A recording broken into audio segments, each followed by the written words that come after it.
Sundays are exhausting. Last Sunday, the sermon was about tithing.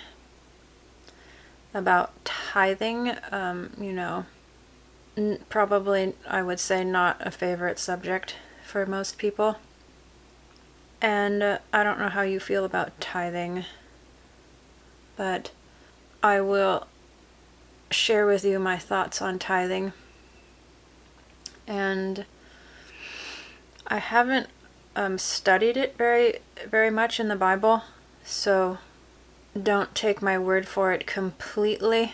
Read about it in the Bible for yourselves. But the verse that stands out to me, as I can recall in the Bible about tithing, is that, or maybe it's not even about tithing specifically, but that the Lord loves a cheerful giver. To me, that sums up my thoughts on tithing. That the Lord loves a cheerful giver. So to me, that means if you can't give cheerfully, I feel like the Lord might rather you not give at all. If you can't give cheerfully. Like, I hope we're not doing it out of a feeling of obligation or something. Or something negative like that. Do you know what I mean? Or maybe as a result of manipulation. I hope we're not giving in that way. Also, a verse that stands out to me is where we're supposed to give to the poor. Something about giving to the poor, showing kindness to the poor, and how that's lending to the Lord, and how He will repay you. So generally, I think of being a cheerful giver and helping the poor. However, some sermons that I hear don't talk about that as much as how apparently, according to them, we're supposed to give 10%. No, like a tenth. A tenth. That's what I hear. We're supposed to give a tenth to God. But I guess God equals the costs of either someone's salary or paying for the costs of having a building to meet in. And so I don't know about that. I thought, first of all, isn't the 10th thing in the Bible like from the Old Testament? Like, isn't that part of the law or something? Like Old Testament law, so I'm not sure why we're exactly trying to apply that to today, New Testament days, in a way.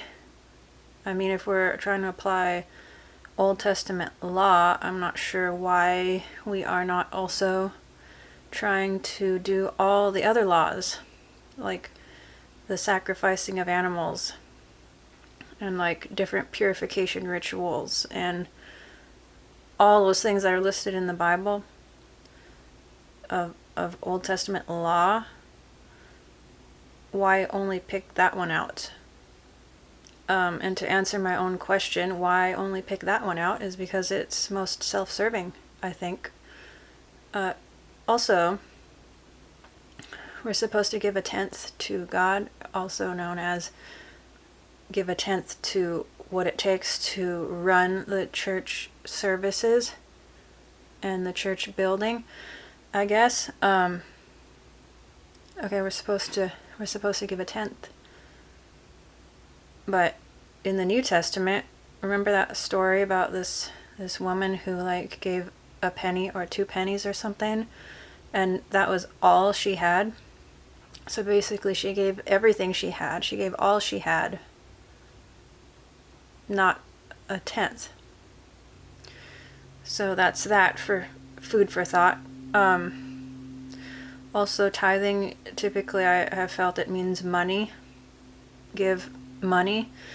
But I think you can give your time. You can give services. I think there are other ways to give that doesn't always equal money. But generally I feel as if the tithing sermon is about giving a tenth of your money to fund the running of a church building and perhaps some salary.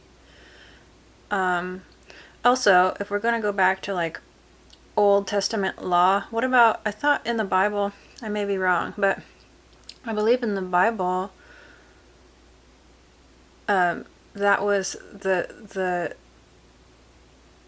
tithes went to the Levites who had to like full-time serve the Lord, so it was like for their sustenance. If it was more like that the tithes we give today was to help the church, which is people, the group of believers, if it was tithing to help those in the church body that need help, that makes more sense to me, because then you're giving to help support the church, not necessarily to help support the costs of having a building. I dislike the feeling of manipulation that often accompanies sermons on tithing, where basically we should tithe so God blesses us more, and if we don't tithe, then God won't bless us as much. Something along those lines, and I do not really like that kind of manipulation. I do believe that you reap what you sow, and that other verse somewhere about how you either how or how much you measure out to other people will be how things are measured out to you. Something along lines of being pressed down and overflowing, something along those lines. So yes, I agree that you can reap what you sow, and if you're generous, that can come back to you. But I don't agree with this sense of giving supposedly to God, giving so that you'll be blessed more. Do you know what I mean? To go back to that other verse I mentioned earlier, it says to basically, if you give to the poor, that's like lending to the Lord, and the Lord will repay you. Now, whether that happens in this life or some other, like basically when we get to heaven, I don't know. But like I said, I just don't appreciate this feeling of almost like you had better give, you had better tithe so that you will be blessed. To me, it's kind of a manipulative angle on it, and it makes God come off as some kind of miser that needs you to do stuff so that he can bless you. Monetarily, I assume. We were talking about money. I don't know. Tithing sermons are not my favorite thing in the world, because generally it feels like you're doing something really wrong if you don't give money. Personally, I would rather give to actual people that have needs rather than give money to support an electricity bill or something like that, some needs of a building or someone's salary. Personally, that I would rather give to people who I would say need it more, the poor, or there's that other verse about taking care of the poor and widows. What about that? So anyway, that was an exhausting Sunday to listen to giving money. And if you don't, maybe the Lord won't bless you as much. And Sunday was exhausting for more reasons than that, many more reasons than that I won't get into. But so when I was sitting listening to the tithing sermon, something came to mind. Something came to my mind. It was this verse, the one about how Jesus said to render unto Caesar what is Caesar's, to render unto Caesar what is Caesar's. And that's the only part of that passage of the Bible that I recalled in that moment as I was sitting there in church listening to the tithing sermon. That was the only part of that passage that came to my mind as I sat there. But later I looked it up because I wanted to see the fuller context of that part of the Bible. And I found it to be very, very interesting. I will include it here.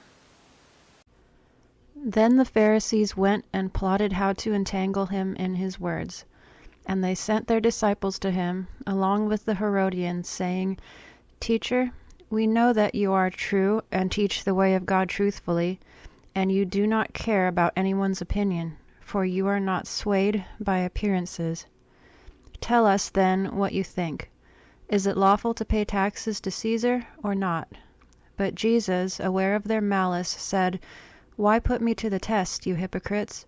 Show me the coin for the tax. And they brought him a denarius. And Jesus said to them, Whose likeness and inscription is this?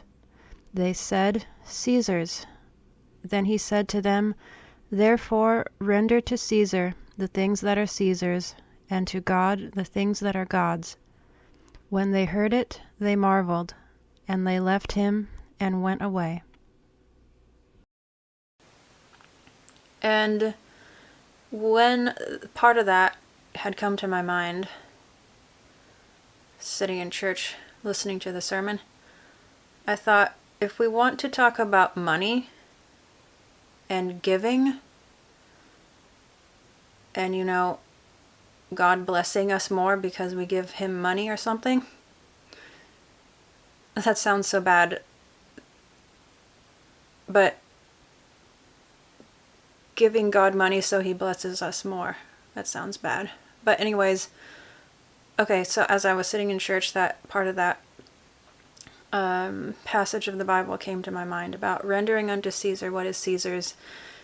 And if we want to be talking about money today, this morning, Sunday morning, if we want to be talking about money and giving, why not?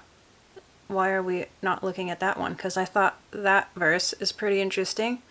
It's pretty interesting considering Jesus was basically saying, go ahead and pay your taxes. Yet I am sitting in a church who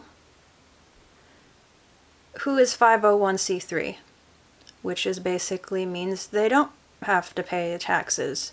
They have purposefully chosen to not pay taxes.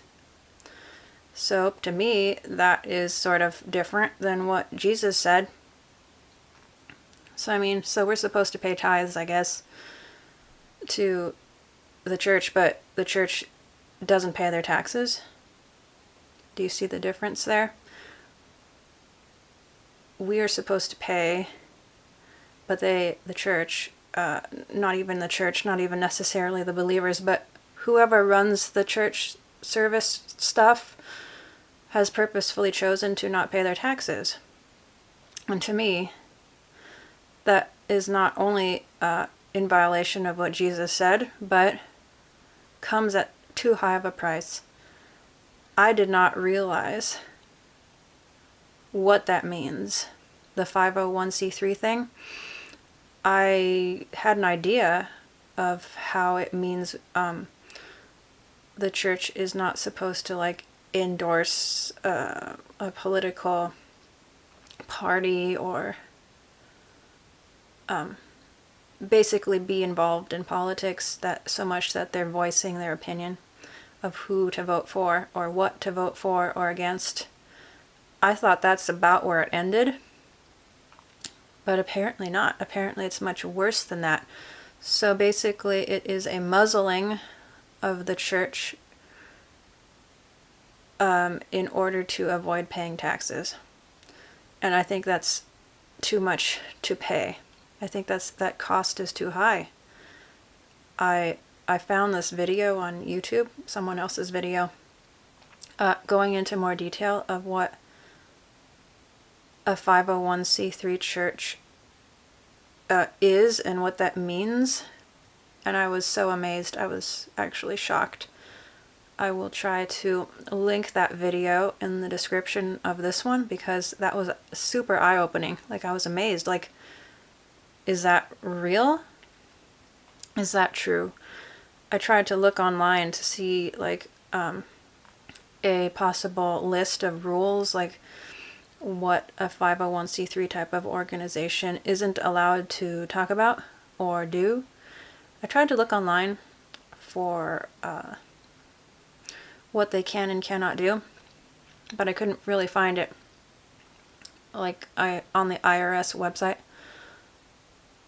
on their website, I did see that, you know, the political part of it, the political do's and don'ts of a 501c3 organization, but I didn't see the other things listed that the video that I will provide a link to in the description of this one, that guy in that video goes into the other do's and don'ts of a 501c3 organization. I did not find that information online, but I'm wondering if that is given, like, more personally to an organization once they have gone through the process of qualifying for being tax-free. Like, maybe that is given to them in more, like, personal documentation of some kind. I don't see it posted online, but I'm thinking that is given to the organization once they, you know, are trying to be 501c3, and perhaps that information is not easily found online. But if that's true, if the do's and don'ts that I learned about in that other video, if that's true, that is awful. It's awful. I am recording this clip several days after that other footage that you were watching, because I was thinking further about this topic of 501c3 churches and that verse about rendering, or the passage of the Bible about rendering unto Caesar what is Caesar's and basically giving to God what is God's. Something else came to me that I wanted to add here, and that is, I recall that the title of the sermon that I was talking about, the title of the tithing sermon that I was talking about, the title of that sermon was Robbing God. I thought that was very telling. The inference very clearly meaning that if you are not giving your tenth, your tithing of a tenth, that you are robbing God. I was thinking about that title in regard to that passage of the Bible about giving to Caesar what is Caesar's and giving to God what is God's. And I thought, talk about robbing God. Talk about robbing God. If a church has signed up to be a 501c3 organization, to me that's robbing God. To me that is robbing God, because I think what belongs to God is His church. I think that is robbing God because the church belongs to God. The church belongs to God, and so does the voice that the church has, that God can use to speak through. God can speak through His church. So basically, the free speech that the church would have if it wasn't a 501c3 organization is robbed. That is robbing God of being able to speak freely through his church. And I guess that's the main point that I wanted to make with the insertion of this clip. But again, I'm tired of the manipulation. I'm tired of the manipulation through the titles of sermons, as well as the manipulation through Bible verses when I see hypocrisy. In addition to the tithing, talk about tithing in the sermon, there was some mention of the church being unsalty, which I thought was ironic. Now I think that's ironic to talk both about tithing and then talking about being unsalty, how the church is unsalty. When I'm sitting in a 501c3 organization talking about being unsalty, they can't be salty. They can't be salty because they've signed up to not pay taxes, and with that goes a bunch of rules. Anyway, again, I feel like there's nothing new here.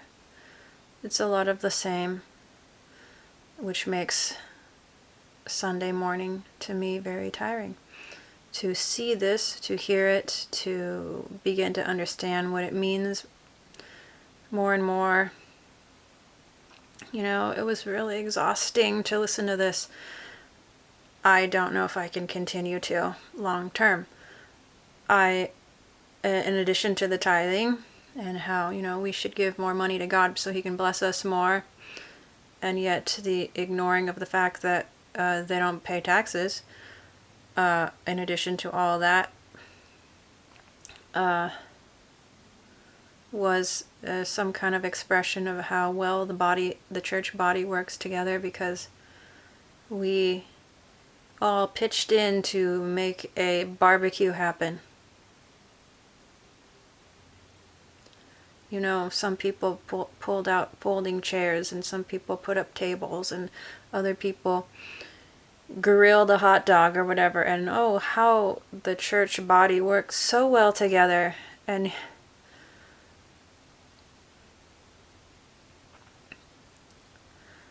I don't think that's what it meant in the Bible. I don't think that's what the church body and how it's supposed to function with the spiritual gifts, if we even believe that those exist today. I don't think that's what that meant. I don't think how the Holy Spirit has gifted each person with a spiritual gift that can be used to build up and edify the church, and how when we gather together, each one of us has, I don't remember how that Bible verse went, each of us has a hymn, each of us has a teaching, each of us has a something to contribute to each other when we're gathered together as the church body. I don't think all of that meant that when we're gathered together we can pitch in and make a barbecue happen. I hope you see the difference, because the difference is like night and day. Okay, it's fine that we can work together to put on a barbecue, but I don't think that's our main, I don't think that is what the Bible was getting at. I hope that that is not the extent of how the church body can work together. I am still trying to aim higher, and people around, not everyone around me, thank God, some people around me are always scraping the bottom of the barrel. Why are we looking at pulling out folding chairs and making a barbecue happen and saying that is the church body working together so well? I am trying to look at what kind of spiritual gifts do we have, and can we function in them when we are gathered together for the edification of the whole. I am trying to aim higher, and the next thing I know, we're talking about pulling out folding chairs. I'm trying to aim for spiritual things when we're gathered together, and we're looking at grilling a hot dog. Do you see the difference? If you do see the difference, that's a very wonderful thing. The scary thing is if you don't see the difference. If you think that making a barbecue happen is how the church body should function, and that's what it means, so that when the church body works together and functions,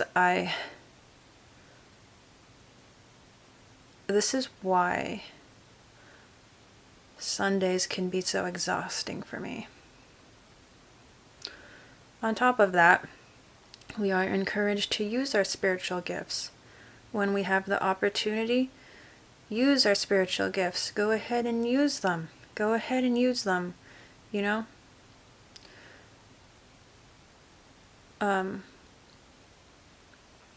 Okay, when? The program is completely filled. Every second of the church service is completely filled. When can I use my spiritual gift? When can I use my spiritual gift? As I said in a different video, I know when. Outside of church services. Outside, like, as we're leaving or entering, but not when the show is going on. That's when, but I feel that it is ridiculous to start to encourage church members to go ahead and use your spiritual gift when you have the opportunity. Maybe the part that needs to be highlighted is when you have the opportunity, because it's surely not during the church services. I feel frustrated when I hear that, because yes, I do want to use my spiritual gift. I do, but please give me 30 seconds to possibly have an opportunity to use it when we're gathered together, not when we're leaving, not when we're arriving, when we're together. When we're together. But no, the program is completely filled. I've vented about this in previous videos, and here I am again, doing the same thing again. It's frustrating to see this. It's frustrating to not only want to use your spiritual gift, be encouraged to use your spiritual gift, but have no opportunity when we're gathered together. You know what it feels like? It's frustrating. It feels like, pretend you either had a dog or were in the presence of a dog that was ball crazy. Have you ever had a ball crazy dog? I have had one where all they want to do in life is chase a tennis ball. That is all they want to do. They're crazy about chasing a tennis ball. They want you to throw the ball all the time. It is like that. It's frustrating like that, where I will pretend that I am the dog, the ball crazy dog,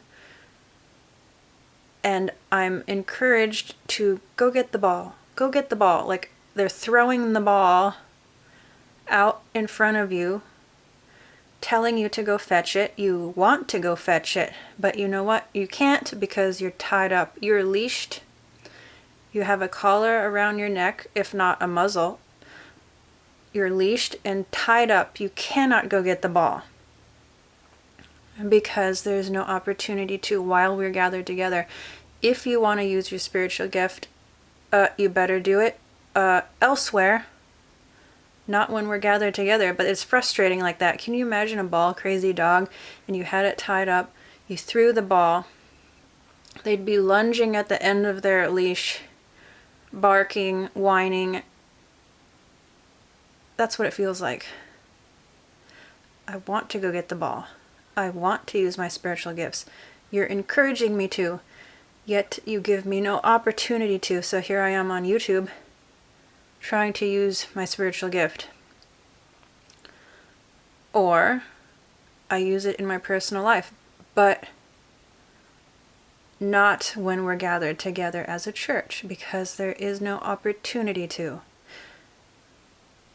If I find opportunity while we're gathered together, it's definitely not when services are happening. It's when we're exiting or leaving the building and you can kind of catch someone on the way out.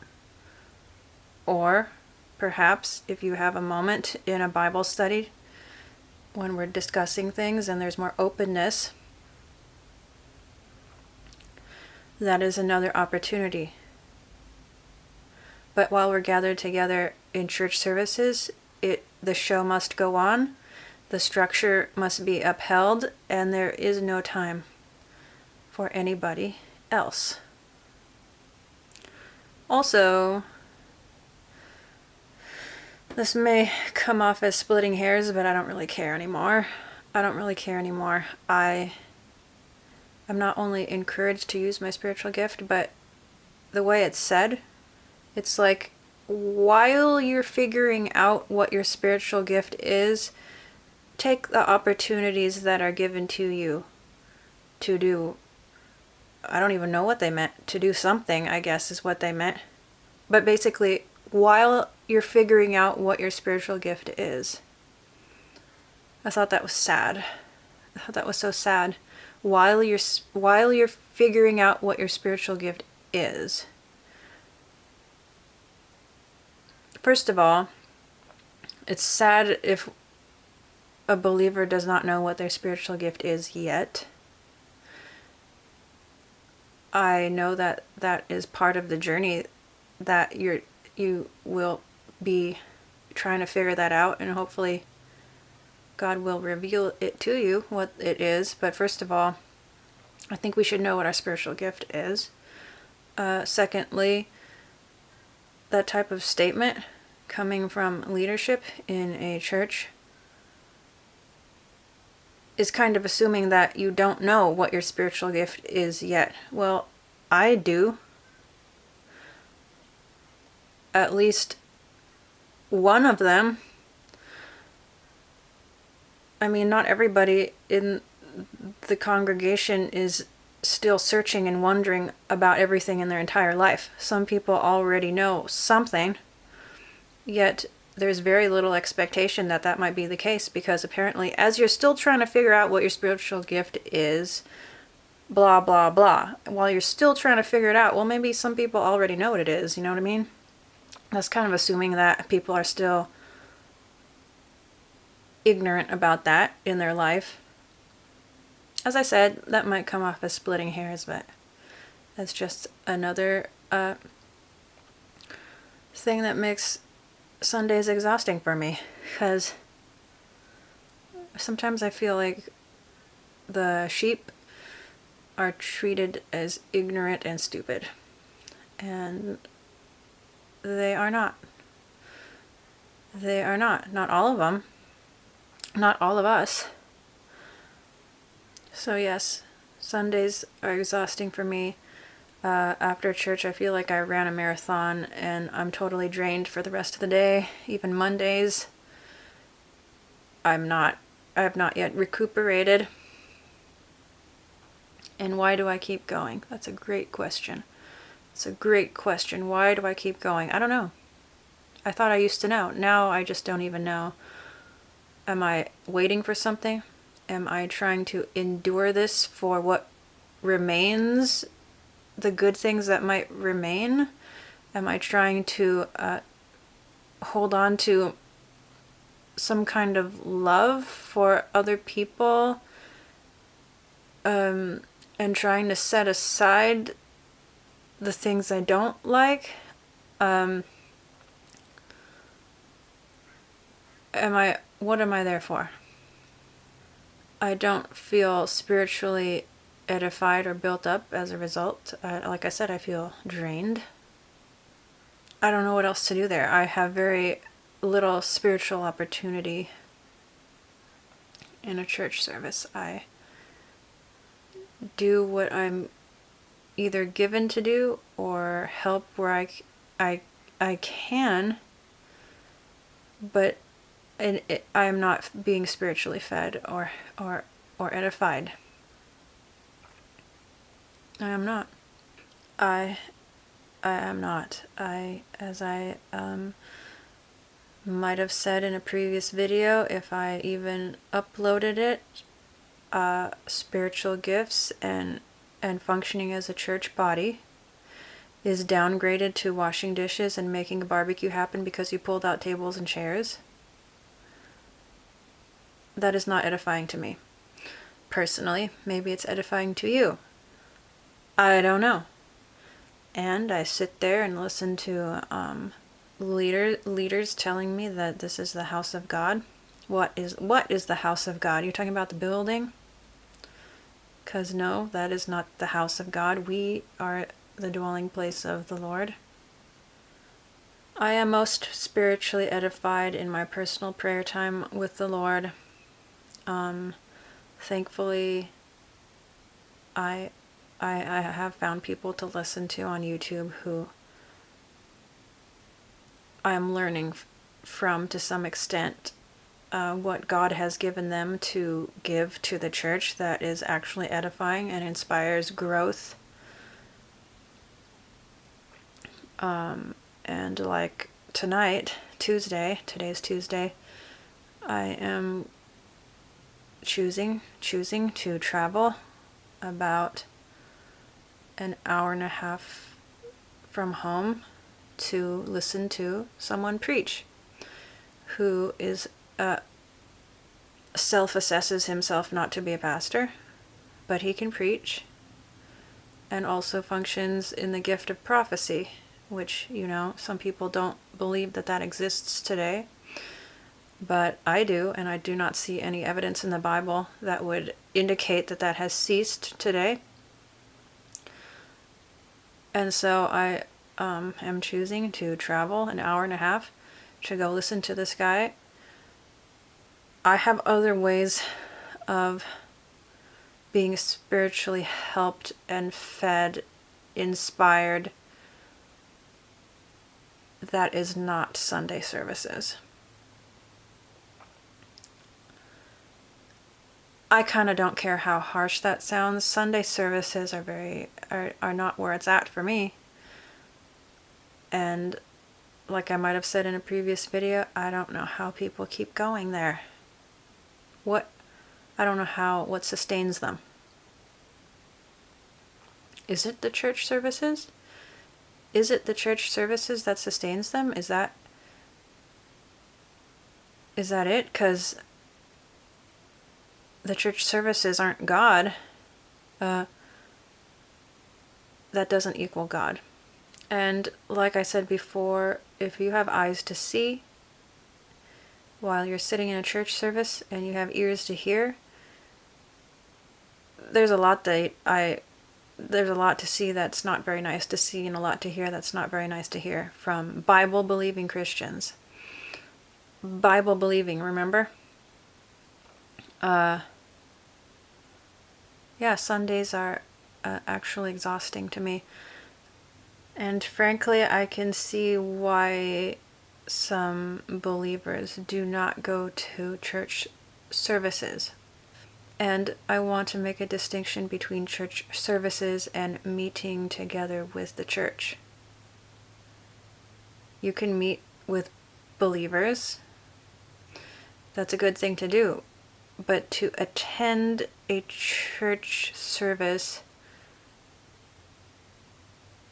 that whole structure, it's very confining.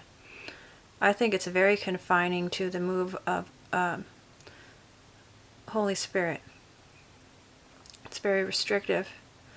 Not only does it squeeze out opportunity for attending members who may want to use their gift, or may even be moved by God to use their gift, or rather, that's how I should say it, moved by God to use their gift. Not only does it squeeze out opportunity for them, but basically it's squeezing out God.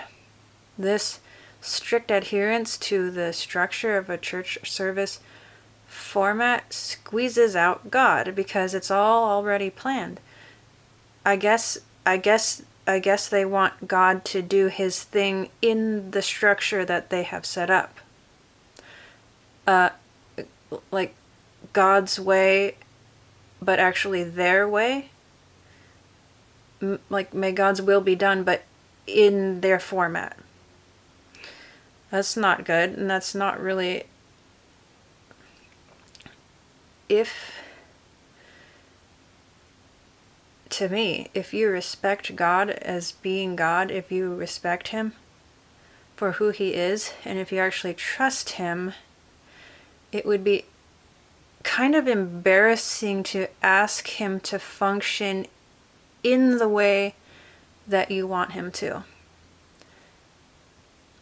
Please, Lord, function, be in our midst today, but in this program and structure that we've developed. That's embarrassing to me. That would be embarrassing. It would seem to me that you don't trust him that much. Does the Lord work through that structure, that format and structure? I think he does where he can, being as gracious as he is, but it's very restrictive. It's very restrictive. I think what I'm getting at is you can't do it your way and God's way at the same time. We need to do it God's way or just give it up altogether. I don't want to waste decades of my life trying to do it my way or man's way, thinking that and hoping that God will just get on board with how I want to do it, or how we want to do it, or how man wants to do it. That's backward. I want to get on board with God's way, which is the only way, and move on from there. I don't want to be asking God, oh God, may your will be done, but the way I want it done. That's just stupid. If you trust him, that is stupid. But if you don't trust him, of course you would want your way and hope that he works through the way you've laid it out. Do you know what I mean? If you don't trust God, yeah, I can see why you think you need to micromanage everything, have everything figured out perfectly, and then go to him in prayer and ask him to please have his way, but your way. Yeah, if you don't trust him, I can see why you or anyone would want it like that. What I have learned is that God is more trustworthy than man is, by far. So he is worthy of being trusted. I would trust him more than people. I am learning to trust him even more than myself. So maybe that's part of this whole equation, is there's not a lot of trust in God. And I think I will end this video here. And Lord willing, I will see you in the next one.